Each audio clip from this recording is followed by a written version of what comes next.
자, 안녕하세요. 부동산 디벨로퍼 dim입니다. 지난 영상에서는 지금까지 검토했던 신목록 89번지에 규모 검토 설계를 가지고 사업 수지를 분석을 해봤는데요. 아쉽게도 저희가 가지고 있었던 현 규모 검토 상으로는 이제 사업성이 없는 걸로 결론이 났었죠.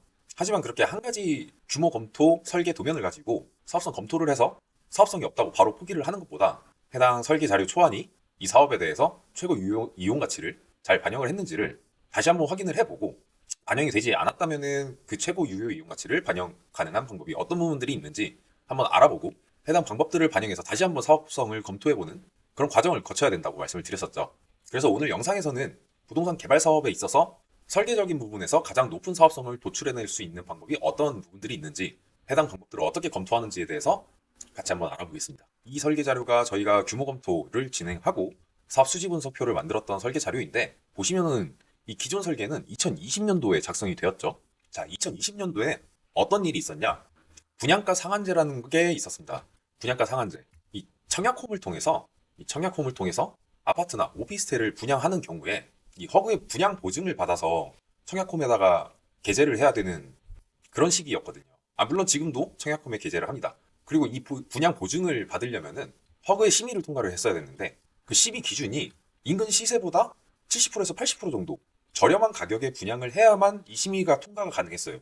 그렇기 때문에 이런 로또 아파트 같은 것들이 생기면서 수분양자들한테 되게 유리한 조건으로 분양을 했어야만 하는 시기였죠. 아파트 가격이 계속 올라가니까.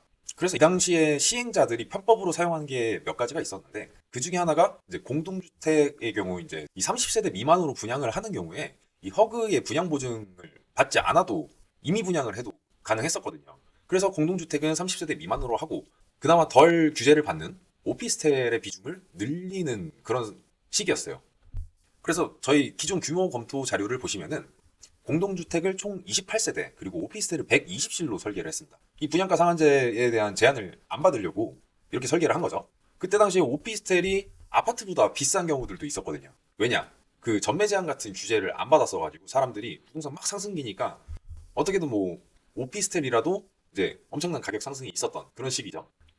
지금이랑 좀 달라요. 지금 오피스텔 그냥 작살이 났죠. 뭐 아무튼 그래서 여기 이게 저희가 기존에 검토했던 규모 검토 자료의 아파트와 업무시설, 오피스텔의 분양 면적표인데요. 저희가 가격 비교를 조금 더 쉽게 하기 위해서 아파트는 공급 평단가를 확인을 했었고 오피스텔은 전용 평단가를 확인을 했었죠. 근데 전체적인 매출 자체를 비교하기 위해서는 이제 저희 일단은 계약 평단가, 전체적인 건축물 내부에서 세대별 면적을 단일화해서 비교할 수 있는 이 계약 평단가로 비교를 해보도록 하겠습니다. 그래서 기존 규모 검토에 아파트는 이제 공급 33평 기준으로 계약이 53평이었고 한 세대당 약 18.2500만 원이었습니다. 그리고 오피스텔의 경우는 전용 15평 기준으로 이제 계약 면적이 38평이었고요. 호실별 매출액은 6억 원 정도 저희가 책정을 했었죠. 그래서 이걸 나눠서 계약 평단가로 저희가 계산을 해보면은 아파트는 계약 평단가가 약 3,380만 원 정도 수준이고, 오피스텔 같은 경우에는 계약 평단가가 6억을 38평으로 나누면 1,560만 원 정도 수준입니다. 이렇게 단일화된 면적으로 비교를 해보니까 이 가격 차이가 얼마나 심한지 알겠죠? 아파트 매출액의 약 한 46%, 절반도 안 되는 그런 분양 가격으로 구성된 오피스텔이 이 분양가 상한제를 피하기 위해서 아파트는 28세대만 만들고 오피스텔은 120세대, 120호실이죠. 오피스텔은 120호실을 만드는 그런 계획을 짰었죠. 근데 아까 말씀드린 것처럼 지금이랑 설계 규모 검토가 이루어진 2022년이랑 정부의 기조랑 부동산 시장의 분위기가 다르기 때문에 그때 당시에는 오피스텔이 아파트보다 더 비싸게 팔렸기 때문에 설계 계획을 이렇게 짰겠죠. 뭐 이게 인간은 망각의 동물이라서 지금 구독하시는 구독자분들이 기억을 못 하실 수도 있는데, 이렇게 21년 6월 기사를 보면은 동탄 내에서 같은 단지 아파트인데 아파트가 4억인데 오피스텔이 9억에 분양이 되는 이 분양가 상한제로 인한 역효과가 어마어마했습니다. 오피스텔이 아파트의 2배였어요. 근데 이제 분양가 상한제 규제를 안 받으니까 당연히 오피스텔을 더 많이 설계하는 게 그때 당시로서는 이득이었겠죠. 이 동탄뿐만 아니고 또 다른 21년 10월 기사인데, 뭐 그때 당시에 이제 대출 규제 같은 것도 있었어가지고 뭐 청약 자격이나, 그래서 오피스텔만이 그렇게 비싼 가격에도 불구하고 분양이 완판되는 대체 상품 오피스텔 분양의 수요자 몰려 대전 도안 신도시 더샵 도안 트위너스 모델하우스에서 또 같은 결과가 있었다고 하고, 여기 또 2021년 10월 31일에 또 다른 기사. 아파트보다 비싸다. 오피스텔 분양가 공공행진. 과천청 사역. 또 오피스텔이 아파트보다 더 비쌌었죠. 그때 당시에는. 이런 것들 때문에 이제 오피스텔이 아파트보다 더 인기가 많았었던 그런 시기였고, 그렇기 때문에 규모 검토를 이렇게 진행을 했었는데, 지금 상황이 좀 역전이 됐죠. 뭐 아파트나 오피스텔이나 똑같이 뭐 전매 제한 같은 거는 이제 수도권에서 적용을 받고 있고, 대출 규제도 오피스텔 역시 똑같이 규제를 받고 있기 때문에 오히려 아파트보다 취득세가 더 비싼 오피스텔을 사람들이 사려고 하진 않죠. 요즘 같은 시기에는. 그래서 사실 오피스텔 가격이 지금 상당히 많이 낮아졌죠. 이때 당시에 지금 아파트를 고점에서 샀던 분들보다 오피스텔을 고점에서 샀던 분들의 고통이 좀 더 심한 그런 시기이죠. 아무튼 지금은 상황이 그렇게 좀 달라졌는데, 당연히 저희가 규모 검토를 2022년에 시장 상황을 고려한 규모 검토를 그대로 활용하면은 당연히 사업성이 더 안 나올 수밖에 없는 거죠. 그래서 지금 만약에 규모 검토를 다시 한다면은 오피스텔의 면적을 최대한 많이 줄이고, 계약 면적 기준으로 매출액 2배 이상인 아파트의 면적을 최대한으로 늘리는 게 올바른 방향이겠죠. 자, 그럼 오피스텔 다음으로는 이제 상가의 경우는 어떨까요? 저희가 기존 규모 검토에서 상가가 지상 1층하고 지상 2층을 채우는 걸로 설계가 이루어져 있었죠. 그래서 아까 저희가 계산했던 아파트 계약 평당가가 3,380만 원 정도 수준이었고, 저희가 작성했던 사업 수지상의 상가 계약 평당가가 지상 1층이 4,800 약 90만 원 수준이었고, 지상 2층이 2,930만 원 수준이었습니다. 이렇게 보시면 지상 1층은 당연히 공동주택보다 매출액이 높으니까, 또 저희가 유동인구를 확인했을 때 상권이 나쁘지 않은 지역이라고 판단을 했기 때문에 지상 1층은 상가로 채우는 게 맞는데, 지상 2층은 안 만드니만 못하는 오피스텔보다는 조금 더 낫지만 그래도 공동주택보다는 전체 사업성 측면에서 배제시키는 게 맞는 판단이었죠. 근데 저희 기존 규모 검토에서는 왜 상가를 지상 2층까지 채웠을까를 고민을 해보면, 저희가 진행하려고 했던 이 소규모 재개발 사업이 주거 3종을 준주거 지역으로 종상향하는 계획을 가지고 이제 설계를 진행을 했잖아요. 근데 보통 준주거나 상업지 같은 지역은 이 주거지가 아니다 보니까 주거가 아닌 면적을 전체 연면적의 10%나 한 20% 정도 확보를 해라라는 규제가 있습니다. 아마 그렇기 때문에 이제 오피스텔 면적도 그렇고 상가 면적도 필요보다 많이 사업의 마이너스적인 부분이지만 어쩔 수 없이 상가 포션을 키우지 않았나라고 생각이 되고요. 근데 여기서 중요한 점은 2025년 서울시에서 이 비주거 용도에 대한 면적 규제를 일부 완화하는 그런 정책을 발표를 했습니다. 자, 최근 기사를 한번 보시면은, 자, 이게 지금 2025년 2월 얼마 안 됐죠? 2달 전입니다. 2달 전 이제 규제 철폐 1호로서 용도 비율 완화 신속 적용할 것이다 라고 서울시에서 발표를 했고요. 내려서 내용을 추가로 보면은 이 규제 철폐한 1호는 상업지역 내 주거 복합 건축물, 주상복합이죠. 예, 비주거 시설, 공동주택과 준주택을 제외한, 그러니까 준주택은 오피스텔, 그러니까 오피스텔도 이 비주거 시설 안에 안 들어간다는 거예요. 그러니까 상가로만 이 도시계획 조례상 연면적의 20%였는데 10%로 낮추고, 준주거 지역은 저희는 준주거 지역이죠. 용적률 10% 이상을 비주거 시설로 채웠어야 했는데 이걸 폐지하는 것이 주요 내용이다. 그래서 이거를 3개월 이내에 신속하게 적용을 할 것이다 라고 발표를 했으니까 뭐 한 상반기 내에 적용이 되겠죠. 그래서 이를 통해서 현재는 신규 구역에는 비주거 비율이 이미 준주거 지역 내에는 비주거 비율이 적용이 되지 않는 걸로 2월 기사상에는 그렇네요. 그러면 저희는 의무적으로 상가를 연면적에 포함을 시키지 않아도 된다는 얘기죠. 그럼 사업성은 더욱 좋아질 거고, 뭐 그럼에도 불구하고 저희는 상업적인 측면에서 유동인구도 많고 1층 상가의 매출이 아파트보다는 좀 더 비싸게 팔릴 거라고 예상이 되기 때문에 1층 정도에는 이제 상가는 넣고 오피스텔은 전부 없애고 전부 다 아파트를 계획하는 걸로 이제 규모 검토를 변경을 하는 게 최고의 매출을 뽑아내는 방안이 되겠죠. 자, 그래서 앞에 내용에 대해서 다시 한번 정리를 하자면은, 저희가 예상했던 계약 면적 기준 매출액은 공동주택이 3,380만 원 정도 수준, 오피스텔이 1,560만 원 수준, 그리고 근생 1층이 4,890만 원, 2층이 2,930만 원 정도 수준으로 예상이 됐고, 이 예상 계약 면적 기준 매출액을 토대로 저희가 사업 수지를 작성을 했을 때 공동주택은 총 1,512평이었어서 전체 매출액이 511억 원, 그리고 오피스텔이 가장 많은 면적을 차지했던 4,356평이었어서 오피스텔의 전체 매출액은 약 80억 원 정도, 근생이 1층에서 약 200억, 그리고 2층에서 약 120억 정도의 매출을 예상을 해서 전체 1,510억 원의 매출을 저희가 도출했었죠. 하지만 저희가 기준 규모 검토가 22년을 기준으로 그때 당시에 부동산 시장 현황과 정책 현황을 감안을 했을 때 만들었고, 지금과는 맞지 않는다는 판단을 내리면서 이 공동주택보다 계약평당 매출액이 떨어지는 이 오피스텔은 제외하고 이 오피스텔의 면적을 공동주택으로, 또 근생 2층의 경우에도 이 공동주택 3,380만 원보다 계약평당 매출액이 떨어지는 2층의 면적도 공동주택으로 연면적은 변하지 않으니까 이렇게 몰빵을 해주는 규모 검토를 다시 한번 뽑아낸다면은 사업성이 더 좋아질 것이다 판단을 했죠. 그래서 이 부분 감안해서 다시 한번 매출액을 산정을 해보면 공동주택은 전체 계약 면적이 1,512평에 오피스텔 4,356평에다가 400평까지 추가로 더해주면은 전체 한 6,300평? 200평 정도 되겠죠. 공동주택 6,300평에 근생 1층 140평만 가지고 계산을 다시 해보면 공동주택 정확히 6,278평에 3,380만 원 정도를 하면 공동주택 매출만 약 2,100억 원이 예상이 되고요. 근생 1층의 경우 그대로 200억. 그래서 전체 합계가 2,300억인데 저희 기존의 분양 면적을 변경하기 전에는 전체 매출액이 5,100억 원밖에 안 됐죠. 이거보다 약 한 800억 원 정도가 증가를 한 거고, 이게 전체 매출액 기준으로는 53%, 이 용도만 바꿨을 뿐인데 매출액이 53%가 증가를 했습니다. 물론 이제 공동주택 같은 경우에는 오피스텔이나 상가보다 주차 면적을 더 추가로 확보를 해야 돼요. 그래서 이제 주차 면적을 좀 감안을 해봤을 때 이 공동주택 면적이 기존에 1,500, 한 4,700평 정도 증가를 했죠.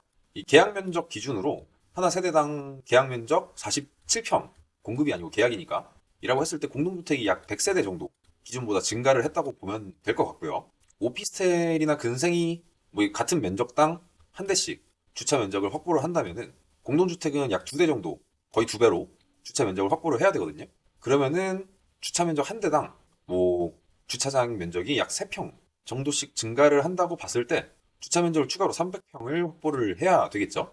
저희 뭐 공사비 800만 원에 300평, 약 240억 정도의 공사비가 증가를 한다고 보고, 여기 부수적인 비용으로 뭐 한 1.2배, 공사비와 토지비의 약 1.2배 정도 부수적인 비용을 감안한다고 말씀을 드렸죠. 이렇게 따졌을 때 이렇게 1.2배를 예상했을 때에도 이거로 인한 추가 비용은 288억 원 정도. 그래서 매출액이 증가 800억 원 증가할 때 비용 288억 원 증가하는 거는 뭐 계산을 하면 기존 사업 수익보다 약 523억 정도 수익이 증가하는 결과가 나타나겠죠. 저희 기존의 사업이익이 마이너스 100억이었습니다. 기존 규모 검토로 사업 수지 분석을 했을 때, 근데 이게 523억이 추가가 돼서 세전이익이 플러스 423억이 됐어요. 이건 사업성이 확실히 존재를 하는 수치거든요. 전체 매출액 기준으로 약 28% 수준. 이 정도면은 사업이익 10%만 넘어가도 사업성이 상당히 있는, 특히 또 서울 내의 아파트니까 이렇게 좋은 사업성이 나오는 사업을 가지고 이렇게 마이너스 100억이라고 판단을 했던 근거가 현 시장 상황에 맞지 않는 설계 개요를 가지고 진행을 했기 때문이라는 게 참 놀랍지 않습니까? 같은 사업인데 설계를 어떻게 하느냐에 따라서 사업성이 완전히 갈립니다. 그래서 저희가 해당 사례를 통해서 꼭 짚고 넘어가야 할 부분이 몇 가지가 있는데요. 이제 첫 번째는 개발 사업은 정책과 시장 상황에 따라 방향 자체가 많이 달라질 수 있다. 그리고 그 방향에 따라서 설계를 지속적으로 변경하는 것을 검토해야 한다. 또 한 가지는 정부가 정책 변경을 자주 하면은 이 개발 사업자들은 피곤해지니까 제발 가만히 있어라. 제발 아무것도 하지 말아주세요. 정책 위반자님들. 물론 좋은 방향으로의 변화는, 개발 사업자를 돕는 방향으로의 변화는 당연히 좋지만 처음부터 아무것도 안 했으면 얼마나 좋습니까? 아무튼 그래서 개발자는 이 정책과 시장 상황에 민감하게 반응을 해서 사업을 진행해야 된다라는 점 꼭 명심하시기 바랍니다. 자, 그래서 추가로 용도를 변경하는 거 말고도 이 설계를 통해서 개발 사업의 수익을 극대화할 수 있는 팁을 몇 가지 더 설명을 드리면은, 일단 기본적으로 용적률에 산정되지 않는 서비스 면적을 극대화해주는 게 설계를 통해 수익을 극대화할 수 있는 전략 중에 하나입니다. 그래서 어떤 게 있냐면, 일단 가장 많이 알고 계시고 친숙한 내용이 이 발코니 확장하는 설계이죠. 저희가 이 아파트를 분양받을 때 발코니 면적을 확장을 하잖아요. 이 주택법을 근거로 아파트에만은 용적률에 포함이 되지 않는 발코니가 설치 가능하고, 또 그 발코니를 확장하는 게 법으로 정해져 있어서 가장 기본적인 서비스 면적을 제공하는 방법 중에 하나가 됐습니다. 그동안 이 오피스텔은 발코니 설치뿐만 아니고 뭐 설치랑 확장 두 가지가 다 안 됐기 때문에 같은 면적이더라도 오피스텔이 아파트보다 작아 보였던 이유가 이 발코니 확장 때문이었습니다. 이 발코니 확장 면적이 어느 정도나 실사용 면적을 늘려주는지 예시를 한번 볼게요. 자, 이거 레미안 원베일리의 84 전용 84 아파트 평면도인데요. 저희가 보통 분양받을 때 이 기본형을 분양받아서 확장을 하죠. 보시면은 여기 이 부분이랑 이 부분이 확장형 면적에서는 실사용 면적으로 확장이 가능했죠. 이 면적이 어느 정도냐면 거의 이 기존 실사용 면적 대비 25%에서 30% 정도 이 실사용 면적이 늘어나는 거예요. 근데 용적률에 포함도 되지 않고 생각보다 어마어마한 부분인 거죠. 이런 것 때문에 이제 오피스텔이 아파트 대비 실사용 면적이 작아 보이는 거죠. 근데 이게 오피스텔이 이제 사업성이 계속 떨어지니까 이제 다시 뭐 오피스텔을 좀 더 밀어주는 정책들을 정부에서 발표를 하기 시작했어요. 그래서 오피스텔도 발코니 설치 가능한 법안을 개정을 했고요. 24년에 개정을 해서 지금은 오피스텔도 발코니 설치는 가능해요. 확장까지는 안 되는데 뭐 몰래 이 설치된 발코니를 확장을 해서 사용을 하겠죠. 그래서 뭐 해당 법안으로 소형 오피스텔 공급 확대 기대 사업성이 조금 더 좋아질 거예요. 그래서 이런 정책들로 인해서 오피스텔에 걸렸던 최근 규제들을 상당히 많이 풀어주고 있는 상황이라서 앞으로는 아마 오피스텔과 공동주택 간의 갭차가 상당히 많이 줄어들지 않을까. 나중에는 취득 현재 이제 4.5%인 오피스텔 취득세도 공동주택과 같이 감면을 해주지 않을까라고 기대를 해봅니다. 다음으로 이제 설계를 통해서 수익 극대화가 가능한 방법이 이 리을자나 계단식 설계가 있습니다. 어떤 건지 감이 잘 안 잡히시죠? 이런 내용은 예시로 하나를 보여드리자면, 자 아파트를 이제 이런 식으로 들어갔다가 나왔다가 들어갔다가 나왔다가 이런 식으로 설계를 해서 이런 오픈형 테라스를 만들어 냈어요. 이 경우에 뭐 이 면적은 발코니 확장 면적처럼 내부 면적으로 계산이 되지는 않지만 이 입주자들이 그래도 이제 테라스라는 서비스 면적을 확보할 수 있는 이득이 있죠. 뭐 다른 예시로도 보면은 여기 이렇게 이런 식으로 여긴 들어왔다가 나왔다가 들어왔다가 나왔다가 하는 이 리을식 설계를 통해서 중간중간에 이렇게 테라스 면적을 확보해서 해당 세대들은 이 테라스 면적이 없는 세대들보다 조금 더 비싼 가격에 분양을 하겠죠. 이게 이제 리을식 설계로 추가적인 서비스 면적을 확보할 수 있는 설계 기법 중에 하나이고요. 또 아까 말씀드렸던 계단식 설계 예시를 보자면은 계단식 설계는 아마 많이 보셨을 거예요. 이거는 뭐 어디 블로그에 있는 글인데 이런 식으로 보통 경사로에 이런 계단식으로 설계를 하면서 아까 그 리을자보다는 더 많은 테라스 면적을 확보를 했죠. 이게 다 서비스 면적이에요. 용적률에 포함되지 않는 뭐 위에서 봤을 때는 이런 모습이라고 합니다. 이 사실상 정원들이죠. 이게 이제 용적률에 포함되지 않는 서비스 면적으로 계단식 설계를 하는 경우에 확보가 가능하겠죠. 그리고 그 다음으로 이제 서비스 면적 확보가 가능한 다른 설계 기법이 이 복층형 다락 설계를 하는 경우들도 있죠. 이 복층형 다락이라는 것은 사실상 복층이라고 하면 불법이고 건축법상에 이 층고가 1.5m 미만인 부분의 바닥 면적은 용적률에 산정이 되지 않습니다. 이게 그래서 1.5m가 넘어가면은 복층인 거고 이걸 1.5m가 안 되면은 복층형이라고 하는 거예요. 복층이라고 하면 불법이니까 복층형이라고 하고 사실상 이거는 다락이라고 하죠. 복층형 다락. 뭐 많이들 보셨겠지만 보통 복층형이 이제 이런 구조죠. 여기에 입구고 들어오면은 앞에 층고는 뭐 한 여기 보통 1.4m를 확보를 하거든요. 보통 여기 한 2.7m에 1.4m니까 전체 한 4.3m 정도 수준으로 층고를 확보를 하고 여기 1.4m를 확보를 해서 보통 이렇게 위에 올라가면은 이렇게 서지도 못하는 그런 구조인데 뭐 그럼에도 불구하고 실용성이 없다라고 얘기를 하지만 그럼에도 불구하고 이제 제공할 수 있는 서비스 면적은 맞으니까요. 뭐 확실한 플러스 요소라고 볼 수는 있겠죠. 그리고 또 다른 방법으로는 이제 주차 공간의 배치를 어떻게 하느냐에 따라서 건축 비용을 좀 감소시킬 수 있는 방법들이 있는데요. 이 주차 배치가 왜 중요하냐면은 이 주차 면적의 경우에는 법적으로 용적률에 포함이 되지 않습니다. 그래서 이 주차 공간을 좀 효율적으로 배치를 하면은 추가적인 개발 수익을 만들어낼 수가 있는데요. 가장 많이 활용하는 배치 방법이 이제 이 1층에 필로티 주차장을 배치하는 방법이 있겠죠. 보통 이 소규모 빌라에 많이 활용하는 방법인데 뭐 전형적인 예시로 뭐 이런 구조 1층에 이렇게 주차 면적을 확보를 해서 이걸 필로티라고 합니다. 필로티를 띄워서 1층은 그냥 주차장으로 쓰고 2층부터 이제 주택이라면은 주거 용도로 활용을 하는 그런 설계 구조입니다.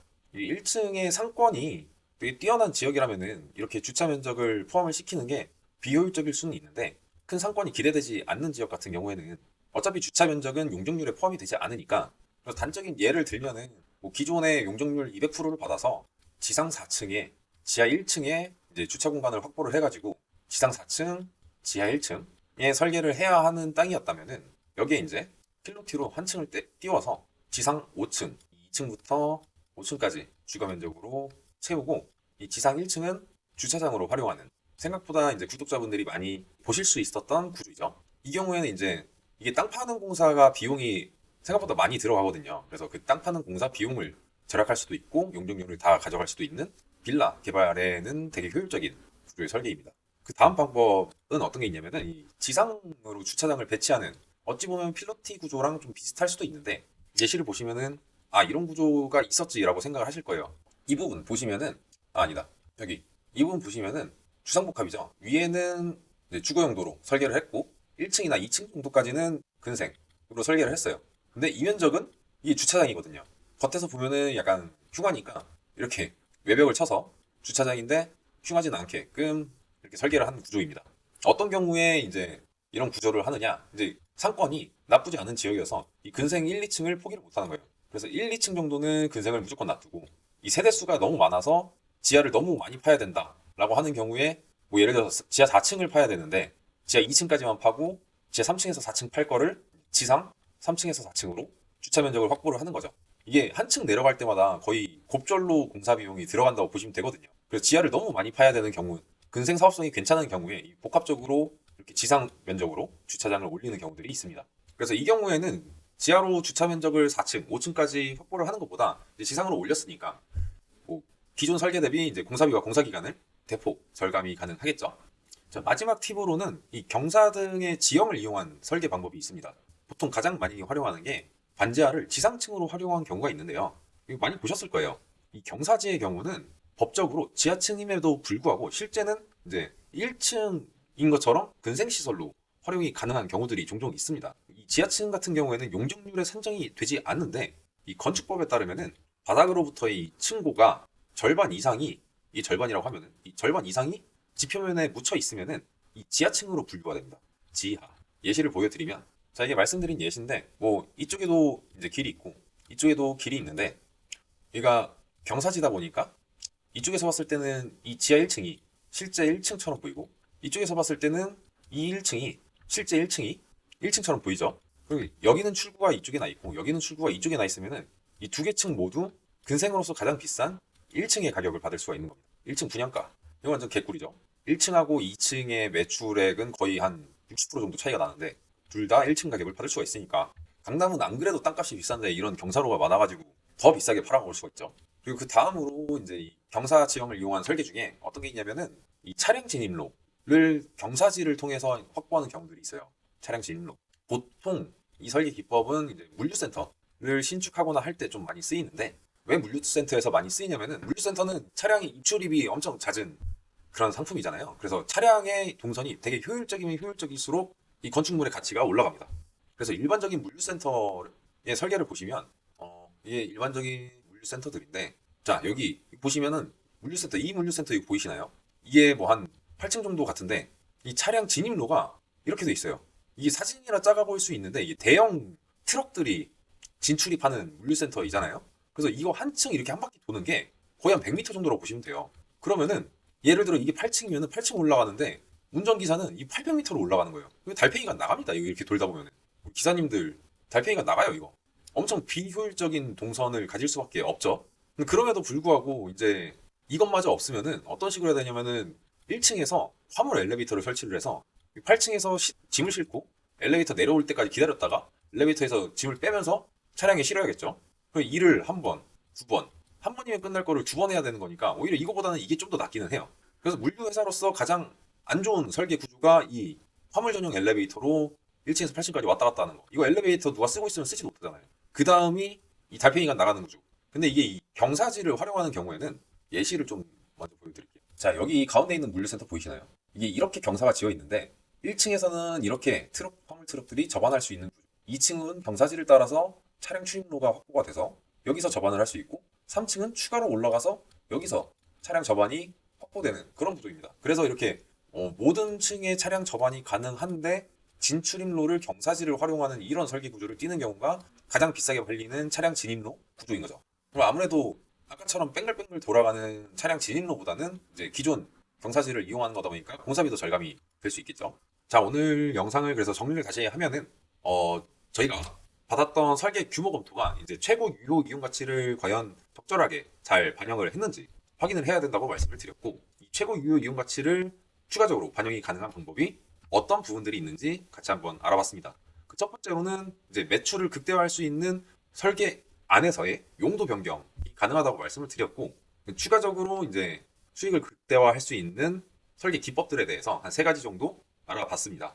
그래서 같은 사업지 개발 사업을 검토를 하더라도 조금 더 이익을 극대화할 수 있는 부분들을 찾을 수 있는 능력이 디벨로퍼로서의 실력이라고 저는 생각을 하고 있고요. 이제 그러기 위해서는 개발 관련한 각종 법령과 이제 시장 흐름 등에 대한 인지도가 좀 필수적인 것 같습니다. 그래서 오늘 영상까지 저희는 부동산 개발 관련 기초 내용들을 총 6편 영상으로 다뤄봤고요. 이제 다음 영상부터는 이제 좀 이렇게 지루한 이론적인 내용들보다는 조금 더 실질적인 개발 관련 컨텐츠를 좀 다뤄볼 예정이니까 많은 기대해 주시기를 바랍니다. 그래서 오늘 영상이 유익했다면 조댓글, 좋아요, 댓글, 구독과 알림 설정까지 부탁드리고 다음 영상에서 만나요. 안녕.